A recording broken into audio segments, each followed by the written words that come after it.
और यहाँ पर हम इस तरह से बनवा लेते हैं और नेक्स्ट स्लाइड में देखेंगे इसका कैलकुलेशन ऑन एक्सेल पर किस तरह से करना होता है, ये देखेंगे।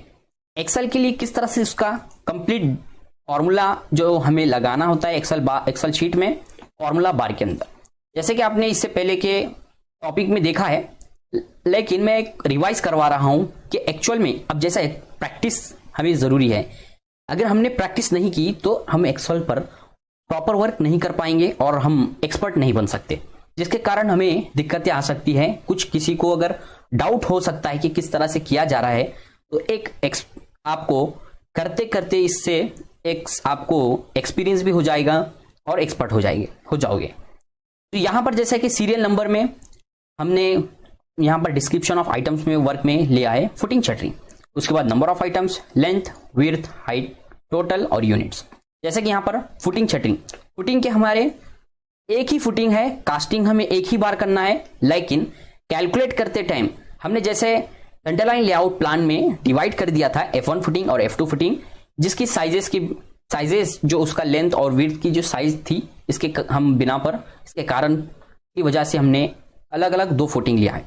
लेकिन यहां पर अब जो फुटिंग शटरिंग में आपको नंबर ऑफ आइटम्स जो कैलकुलेट किए थे अपने सेंटर लाइन लेआउट प्लान में, अगर किसी ने नहीं देखा है वीडियो तो जाकर पहले सेंटर लाइन लेआउट प्लान के वीडियो को चेकआउट करें, देखें और अपने नॉलेज को एनहांस करें। और एस्टिमेशन के अंदर किस तरह से हमें यूजिंग सेंटर लाइन प्लान हम करते हैं एस्टिमेशन, हमारे प्लॉट कितनी साइज है उसका कैलकुलेट किस तरह से करना है, उसका लेंथ विड्थ किस तरह से निकालते हैं, साइट क्लीनिंग का वर्क किस तरह से करते हैं, ये कंप्लीट मैंने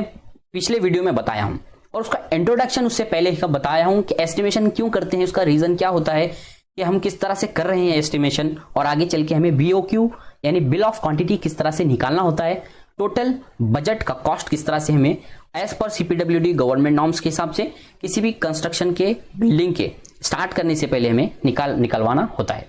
तो यहां पर आपको 2 प्रकार के अलग टाइप के फुटिंग F1 F2 हैं, जो कि हमने कैलकुलेट किया था 14 और 10। उसके बाद लेंथ में हम क्या करेंगे, सबसे पहले इक्वल साइन लगाएंगे, उसके बाद 2, जैसे कि अभी पिछले फॉर्मूले में मैंने बताया था, अभी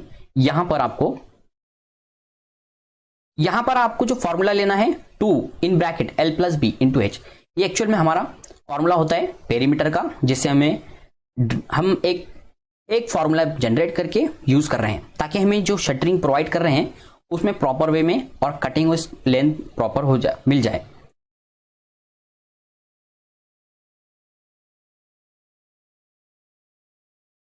जैसे कि आप यहां पर देख रहे हैं, लेंथ में इक्वल्स 2 × इन ब्रैकेट 1.8 + 1.8, जो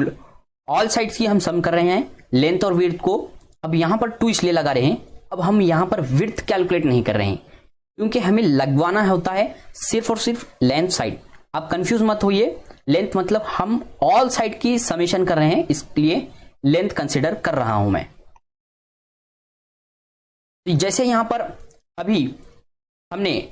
F1 के लिए लगाया है, सेम फॉर्मूला F2 के लिए लगाएंगे, सिर्फ चेंजेस करेंगे उसकी एक्चुअल साइज, उसकी लेंथ और विड्थ को, और हम जनरेट करेंगे जो फॉर्मूला, इससे हमें उसकी लेंथ में प्रोवाइड करने के लिए हमें टोटल क्वांटिटी पता चल जाएगी, कितना वॉल्यूम और कितना स्क्वायर मीटर में हमें लगवाना होता है किसी भी बिल्डिंग एलिमेंट के। ये हम एस्टिमेशन में भी और प्लानिंग में देख रहे हैं। हाइट में जैसे कि F1 के लिए जो फुटिंग की दी गई थी 0.25 रेक्टेंगुलर पार्ट की हाइट है, और F2 की 0.2 जो कि रेक्टेंगुलर पार्ट की हाइट है। टोटल में हम क्या कर रहे हैं, सबसे पहले इक्वल्स लगाकर नंबर ऑफ आइटम पर क्लिक कर रहे हैं, लेंथ पर क्लिक कर रहे हैं, और उसके बाद डायरेक्ट हाइट पर क्लिक कर रहे हैं, जिससे हमें स्क्वायर मीटर में वैल्यू मिल जाती है।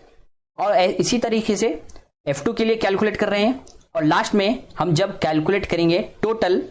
जो कि फुटिंग शटरिंग में टोटल लगवाना है, ऑल पूरे जितने भी हमारे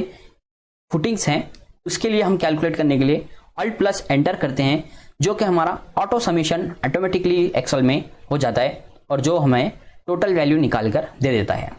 और यहां पर हम क्या करेंगे, इसको सेलेक्ट मर्ज एंड सेंटर, जैसे कि आपको इसे पिछले वीडियो में बताया था, लेकिन प्रैक्टिस के लिए इस वीडियो में आपको बता रहा हूं।